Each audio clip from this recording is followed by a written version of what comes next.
on Daybreak. Time now for us to focus on Shelton, brought to you by our Community Credit Union. And I'm happy to have interim city administrator Pete Butkus and new city administrator to the city of Shelton, Ryan Wheaton, on the air with me this morning. Morning, guys. Thank you. Morning. Thanks for coming on. Congratulations, Ryan, for getting and accepting the position, coming back to Shelton. Yeah. We talked with you on the day of your group interviews, I think. You were my first interview The first big interview that day. The toughest interview all day was at 8:30 in the morning. That's right. After that, it's all downhill from there. No, for sure. All right, Pete, let's start with you. You are the interim city administrator after Dave O'Leary left for many, many years. So during that time, what did you see with the city? Some challenges that you potentially see or facing in the future? You're kind of telling Ryan, be on the lookout for this coming down the pike. Okay. First of all, Shelton no different than any other community of its size in the state or matter North America. The challenge is always how do you deliver municipal services to the public at a reasonable cost? How do you get the public involved in helping the policymakers, in this case the 3 elected commissioners, make decisions for the community as a whole?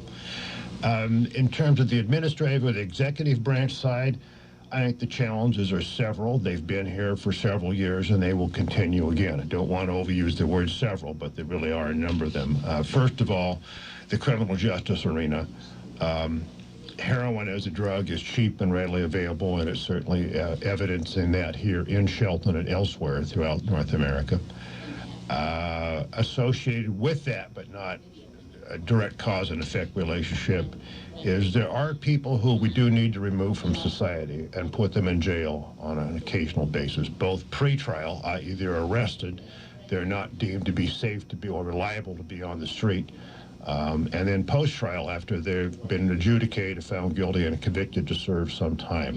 Jail costs are an extremely large issue looming on the horizon for both Mason County and Shelton, because Shelton uses the Mason County Jail as well as some other outlying facilities. So criminal justice, police services, and especially the costs of incarceration.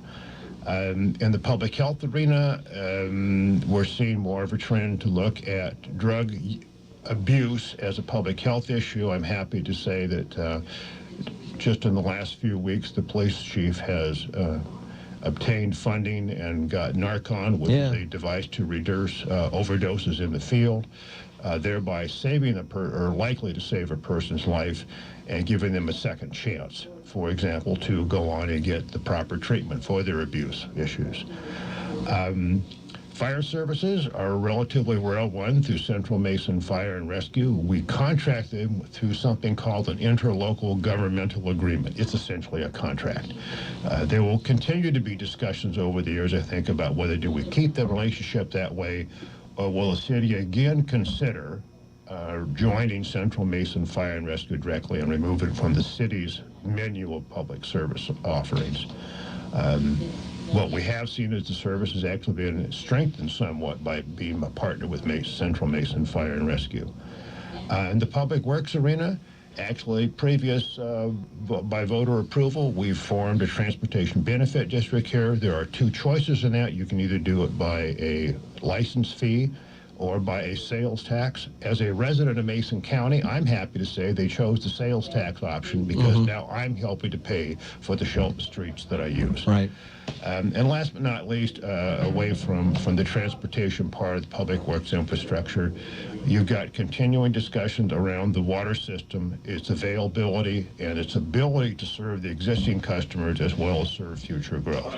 And that's something that is moved from my plate to Ryan's plate, and we'll let him take that part on in today's show. Yeah, wow, Ryan, that's a big list of looking ahead to the future. Did those things that Pete brought up fall in line with some of the priorities that you're looking at to become as the city administrators? Well, certainly those things are issues that we can't get around, so we have to deal with those as they come up. I think that obviously in the last couple months, as I've been in town off and on, and I've watched every commission meeting that I can, it's very clear that the water issue has been number one, and we're going to continue to address that. I don't know that it's been publicized as much as we probably would have liked, but because we've been working on a lot of issues. But the Commission challenged Public Works a couple months ago to go back and take a look at other options, see if they could come up with not just something that was more fiscally responsible, but also something that looked at whether or not we could do something different. And with Pete's help, they were able to come up with another plan that was approved 2 weeks ago. And then they've also done some work offline that saved the city from having to borrow another $30,000 or $20,000. They were able to move well one to a backup position and then put in an automatic shut-off in case the water level does dip too low.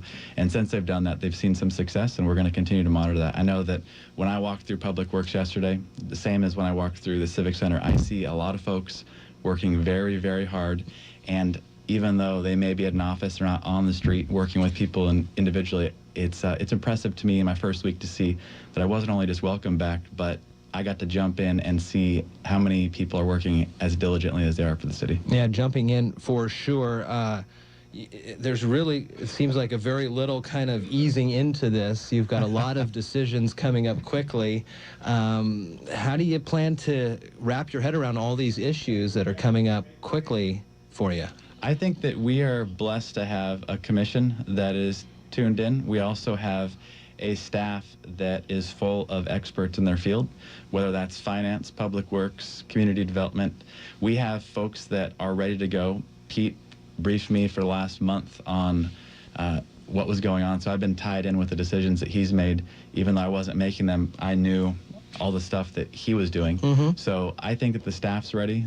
Pete got them prepared for transition, and they are excited now for some change, and we're looking for some improvements. So in terms of what I will focus on, I think that those things have been laid out pretty well by Pete and Dave, and the commission is moving forward with setting a vision for us to carry out. It looks like you do have to look ahead to fill some big roles in the city, the management assistant, the finance director. Steve Goins just stepped away as well. How's that search beginning or looking? So we are meeting with the consultant firm that was hired to find a finance director. We're going to look at the candidates on Monday with the plan to interview either the end of this month or the first week of September. That is a priority for me, not only because we obviously need a finance director, but we are at a point in the year where it is necessary to get things moving forward so that we get things done on time. Yeah, budget time, right? Absolutely. Beyond that, we need to figure out what to do with the management assistant role. So that will be something that we've already started talking about it, but we will bring something forward to the commission very shortly to let them know what we're thinking. And as I meet with each commissioner individually, I will brief them on how we're doing things with that. You were at Pierce Transit, but you grew up in Shelton. So Yes, now I you're did. back again. And what's it kind of been like growing up here, going away, and now coming back and being the city administrator? Well, first, it's been very fun. I've only been at the job, now it's my 4th day. Yeah.